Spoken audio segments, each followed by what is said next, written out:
Yahoo! Welcome, my beautiful brothers and sisters. Nice. To the Aquarian Adepts, my platform to become your spiritual server.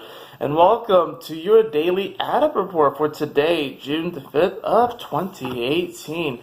Thank you so much for joining me, everyone. Sorry I have not made a daily Adept report the past few days, but if you saw my quick update video, you know the reason why. Anyways, let's go ahead and hop into it. Astrologically, the moon has shifted into Pisces, which is definitely going to make things super spiritual. We're all going to be definitely more tapped into our intuition and into spirit. The first card that fell out. And it's definitely going to make for a rather, okay, all the cards just fell out. Look at that. Alright.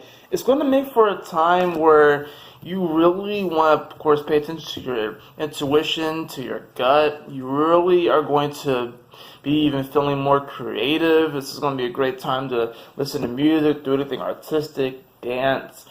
But this moon in Pisces, of course, is augmented by the energy of the fact that we have the Sun and Mercury coming into its conjunction later today, and Venus is going to be opposing Pluto. So there's definitely going to be this epiphany that comes to us later on in the evening, but it starts off with this moon in Pisces. So with this moon in Pisces, definitely expect others to be communicating from this really spiritual place, almost like we're going to be like in one world and another world at the same time. But that's where I like to think of Pisces. It's like you have one foot in this reality and one foot in another reality. Anyone who has their sun in Pisces can attest to this. Anyone who's ascendant can attest to this, and anyone who has their moon here can certainly attest to feeling that they're kind of like of this world and not of this world. So that's going to be kind of the vibe today. It's going to be kind of an interesting, a rather spiritual day. A very mystical day, especially when we get to that Sun-Mercury conjunction, which is technically already happening, but it'll come to its apex later on this evening.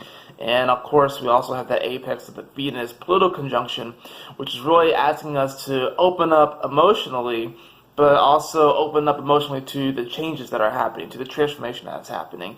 So, definitely Spirit's going to be speaking to us today. Our guides will be speaking to us about changes that needs to be had, and it's going to be like we're going to receive this through like this epiphany that we get from the Sun Mercury conjunction. Let's see what the cards have to say though.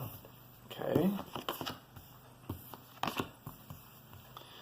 Interesting. All right. So we have, for the first card, we actually have First Light, which is beginning a new cycle. We have Joy and Delight. These are two cards we've gotten before. This is Open Your Heart to Joy. And we also have Reaching Your Destination, which is Your Light is Shining Brightly. This is really interesting, actually, because it's like the first light beginning a new cycle. It's almost like we're being illuminated, like we ourselves are being illuminated. Not so much that we're being illuminated to a truth, but we ourselves are becoming that light. This beginning a new cycle is really speaking to today. You really are feeling like you are beginning a new cycle, which sounds redundant, but it's speaking to how you are coming into this feeling today of like a bit of a spiritual renewal. Anytime the moon goes through Pisces, it's a bit of a emotional spiritual renewal. And you really are going to be tapping more into this abundance and this joy. That's why the Joy and Delight card comes up next. We have Open Your Heart to Joy.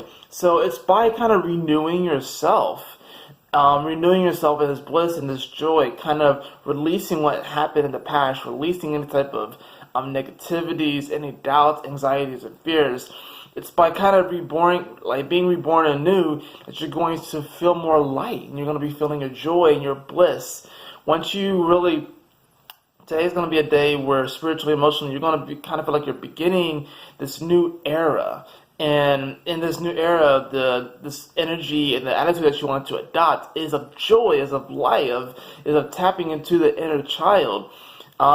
This might be a little bit difficult just because we still have the North Node and Saturn quincunxing, so it makes things a little bit awkward. Quincunxes are kind of like an awkward energy. It's like they're almost opposing, but they're kind of shifted to the side and have a bit of a gangster lean on it, as I like to say.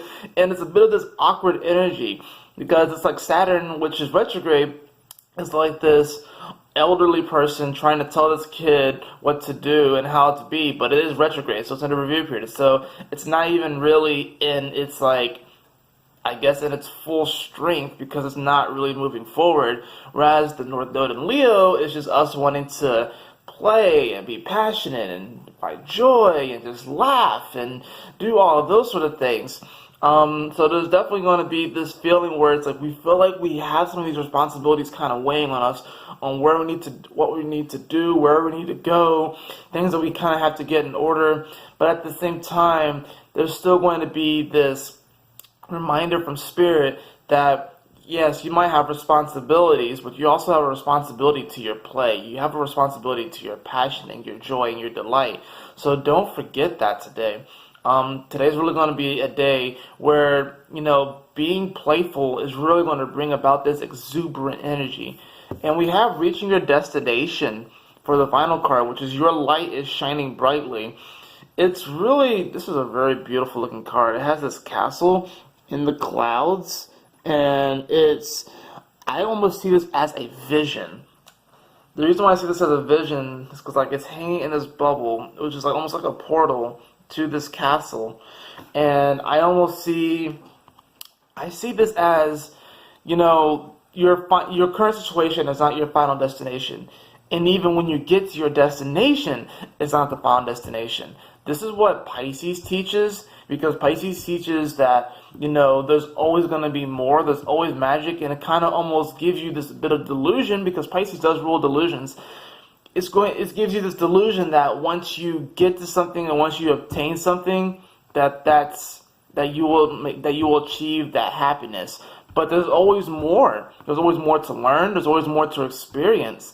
So it's like your light is shining so brightly, and it's going to allow you to reach this destination. But you also are simultaneously going to realize that while you can be grateful for this, while you can appreciate this, that even reaching your destination isn't the final destination, which is why it starts back over with the beginning of the new cycle. It's almost like these cards kind of go like this. It's like when you begin this new cycle, you go on this journey, you live in your joy and your delight, you reach your destination, but then you have to start right back over. You begin a new cycle, and then you have a new goal, a new dream, and a new destination. It keeps going back around. This is why you go from Pisces, the dreamy world, dream states, to Aries, which is this cardinal fire, cardinal action, jumping into things. A new adventure beckons. That's really what this is about. It's like reaching your destination. It's almost kind of like the Wizard of Oz, and you make it to, the Emerald City, and then, you go through there, you speak to the wizard, and, it's like, the wizard's like, oh, there's a Sapphire City, oh, there's a Ruby City, oh, there's an Amethyst City that you have to go to. And I think a lot of times we get caught up on this delusion that we have to reach a certain destination, and that once we reach that destination, we're done. That's not quite the case. This is, like I said, this is what Pisces teaches. It gives you this delusion that that's the case, that once you achieve this dream, but there's always more to learn, because we are infinite, right? We're infinite beings, and that's what we need to remember, that we are infinite beings, and it's by getting into our joy and getting into our delight and becoming that inner child who is courageous and curious, that's really going to allow this continual revamping and this continual rebirth of new cycles, new light, new destinations, and new dreams. Because if you get so fixated on a certain way of being, and then you get so fixated on these strict responsibilities, you're not really going to allow yourself to flow throughout this universe. That is it for your reading today. I hope you all enjoyed it. If you did, please like, share, and subscribe. I would really appreciate it. And if you would like a personal reading with me, you can follow the link in the description below to the AquarianAdepts.com. And always remember, my beautiful brothers and sisters, to keep moving forward, to stay focused, and Yahoo! Smile often.